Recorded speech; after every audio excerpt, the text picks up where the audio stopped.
बिस्मिल्लाहिर्रहमानिर्रहीम। स्टैटिस्टिक्स में हम आईकॉम पार्ट 2 की नदीम अख्तर साहब की बुक का चैप्टर 3 कर रहे हैं, एवरेज ऑफ फर्स्ट ऑर्डर या measure of location.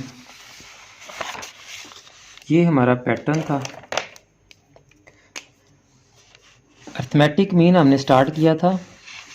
Direct method ungrouped का कर चुके, अनग्रुप्ड का ही हम इनडायरेक्ट और शॉर्टकट भी कर चुके, और अनग्रुप्ड का ही हम स्टेप डेविएशन या coding method with h and c both method से हम सॉल्व करना सीख चुके हैं जी। अच्छा जी, आज से हमने ग्रुप्ड डाटा का डायरेक्ट मेथड करना है और फिर इनडायरेक्ट मेथड करना है और स्टेप डेविएशन या कोडिंग मेथड करना है। ठीक है जी। तो क्वेश्चन हम बुक का ले लेते हैं, अगर कोई मिल जाता है हमें तो। अच्छा जी, क्वेश्चन मैं आपको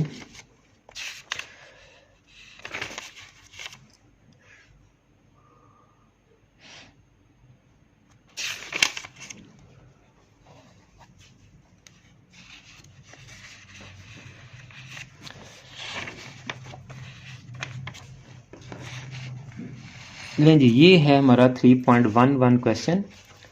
calculate the average marks from the following data bye direct method and indirect method. देखिए, आपको एक और बात मैं बताता चलूँ। सेंट्रल वैल्यू मालूम करने के लिए हम मीन भी यूज़ करते हैं, मीडियन भी यूज़ करते हैं, मॉड भी यूज़ करते हैं, ज्योमेट्रिक मीन भी यूज़ करते हैं, हार्मोनिक मीन भी यूज़ करते हैं, और सेंट्रल वैल्यू को हम एवरेज वैल्यू भी कहते हैं। लेकिन इन जनरल जब भी एवरेज फाइंड आउट करने के लिए कहेगा हमें, तो वो एवरेज से मुराद अर्थमेटिक मीन होगा। यानी ये इतना कॉमन टूल है एवरेज फाइंड आउट करने का कि अर्थमेटिक मीन को ही एवरेज समझते हैं हम। हालांकि एवरेज फाइंड आउट करने के मैंने आपको भी गिनवाए, median, mode, geometric mean, harmonic mean, ये सारे मेथड्स, इन सब की वजह से हम सेंट्रल वैल्यू फाइंड आउट करते हैं, एवरेज वैल्यू फाइंड आउट करते हैं। तो लेकिन जब भी एवरेज कहा जाएगा तो इससे मुराद अर्थमेटिक मीन ही होगा। एवरेज फाइंड आउट करने के 5 मेथड मैंने आपको बता दिए। अगर कोई मेथड नहीं बताएगा तो इससे मुराद ये होगी कि आपने अर्थमेटिक मीन ही मालूम करना है। अदरवाइज अगर कोई और मेथड आपको अडॉप्ट करने के लिए कहेगा या उससे कैलकुलेट करने के लिए कहेगा, मीडियन या mod, geometric mean, harmonic mean, तो वो क्लियरली मेंशन करेगा।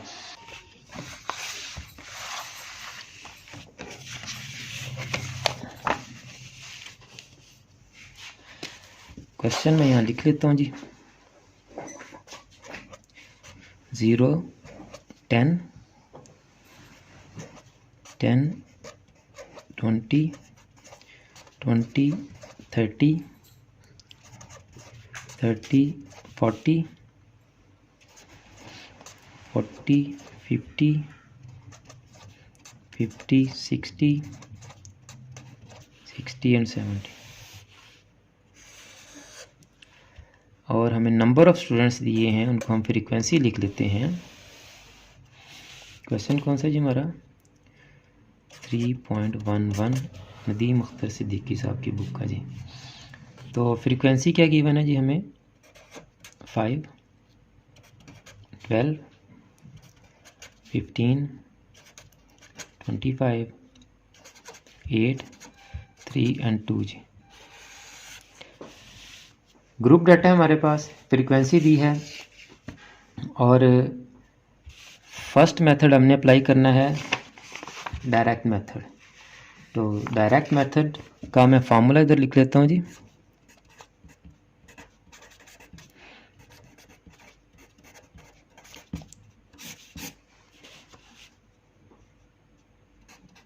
x bar is equal to summation f x over summation f जी। अच्छा जी, अब हमें f का समेशन या मजमुआ चाहिए। जैसे समेशन x था तो हमने x वैल्यूज़ को ऐड किया, समेशन d था तो हमने d वैल्यूज़ को ऐड किया, समेशन u था तो हमने u वैल्यूज़ को ऐड किया। इसी तरह यहाँ समेशन f है तो हम f वैल्यूज़ को ऐड करेंगे। ये f वैल्यूज़ हमारे पास हैं, हम इनको ऐड कर लेंगे तो हमारे पास समेशन एफ आ जाएगा। समेशन एफ ये आ गया जी 20 और 20 40 40 और 20 60 और 70 आ गया जी। ये आप कैलकुलेट भी एक दफ़ा कर लें, हो सकता है कहीं मुझसे मिस्टेक ना होगी हो। 70 हमारा समेशन एफ आ गया।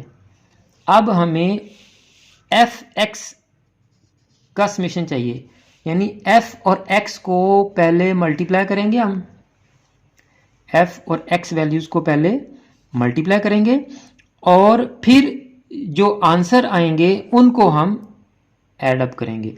अब हमारे पास x तो है ही नहीं, हमारे पास तो यहाँ क्लास इंटरवल है या मार्क्स दिए उसने, ये तो x वैल्यू नहीं है। तो x stands for class mark या मिड पॉइंट। तो ये मैं आपको पहले बेसिक कॉन्सेप्ट्स में करवा चुका हूँ, फिर भी मैं बता देता हूँ आपको क्लास मार्क या मिड पॉइंट कैसे आता है। जिस क्लास का हमें मिड पॉइंट फाइंड आउट करना हो या क्लास मार्क फाइंड आउट करना हो, उस पर भी एवरेज का फार्मूला यूज़ होता है, मीन यूज़ होता है। यानी इन दोनों को आप ऐड करें 0 + 10। अब ये कितनी वैल्यूज़ हैं? 2, तो 2 पे डिवाइड कर देंगे। 10 को 2 पे डिवाइड किया तो क्या आ गया जी? 5। इसी तरह नेक्स्ट 2 को हम ऐड करेंगे, 10 + 20 डिवाइडेड बाई ये 2 वैल्यूज़ हैं। तो हमारा मीन का फार्मूला क्या कहता है? Summation x/n number of values पे डिवाइड करेंगे। 2 वैल्यूज़ का सम ले रहे हैं तो 2 पे ही डिवाइड करेंगे। तो ये हमारे पास आ गया जी 15। अब नेक्स्ट हमारे पास समेशन x की वैल्यू जो आएगी वो आ जाएगी 25, नेक्स्ट आ जाएगी 35, नेक्स्ट आ जाएगी 45, नेक्स्ट आ जाएगी 55 और नेक्स्ट आ जाएगी 65। अच्छा जी, ऐसा मैंने इसलिए किया कि हमारा यहाँ क्लास इंटरवल सेम है, तो यहाँ x वैल्यूज़ का इंटरवल भी वही होगा जो हमारा क्लास इंटरवल्स का है। जैसे देखें 20 में से 10 माइनस किया तो 10, कोई सी भी 2 वैल्यूज़ को आप माइनस कर लें, 50 में से 40 माइनस किया तो 10। तो ये जो हमारे क्लासेस दी थी, क्लास बाउंड्रीज गिवन है, इनका interval class height class with वो 10 है। तो जो x वैल्यूज़ हैं उनका भी 10 होगा। तो हम तमाम वैल्यूज़ को कैलकुलेट करने के बजाय 10 10 10 ऐड कर देंगे तो हमारा x आ जाएगा जी। अब हमें चाहिए f(x). हम f वैल्यूज़ को और x वैल्यूज़ को मल्टीप्लाई करेंगे जी, f एंड x को मल्टीप्लाई करेंगे तो f(x) आ जाएगा। इन दोनों वैल्यूज़ को मल्टीप्लाई करेंगे जी, 5 5 25। कैलकुलेटर ले लें जी ज़रा। 12 × 15, 15 to the 30, 180। 180। 25 × 15, 250 + 125, 375। 375। इसको करें जी।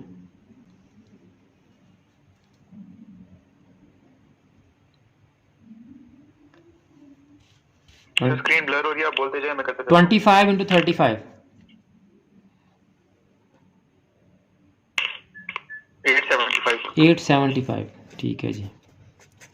45 × 8, 45 × 8, 360। 55 × 3, 55 × 3 सर ये आता है 165। 65 × 2, 130 जी 130। अब आप इन तमाम वैल्यूज़ को ऐड अप करें तो ये आपके पास आ जाएगा समेशन f(x).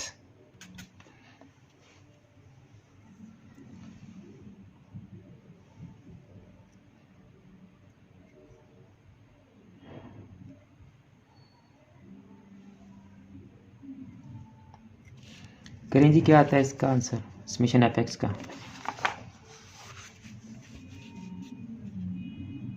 2110 2110।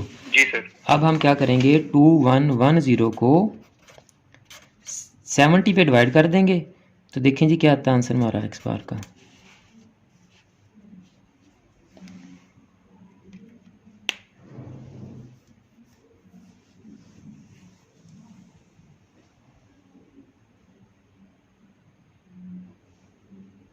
ये 30.14 आ रहा है। 30.14। नहीं जी, ये हमारा फर्स्ट मेथड से आंसर आ गया, डायरेक्ट मेथड। तो स्टूडेंट्स, हमने आज के लेक्चर में डायरेक्ट मेथड से ग्रुप डाटा में से अर्थमेटिक मीन फाइंड आउट करना सीख लिया है। कल के लेक्चर में हम इसी क्वेश्चन को इनडायरेक्ट मेथड समेशन एफडी वाले मेथड से सॉल्व करेंगे।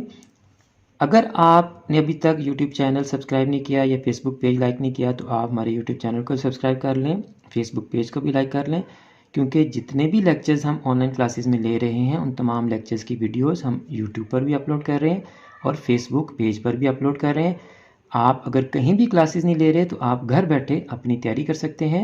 इन वीडियोस को ज़्यादा से ज़्यादा फॉरवर्ड भी किया करें ताकि आपकी वजह से दूसरे बच्चे भी तैयारी कर सकें। मुझे भी अपनी दुआ में याद रखा करें। जज़ाकल्लाह।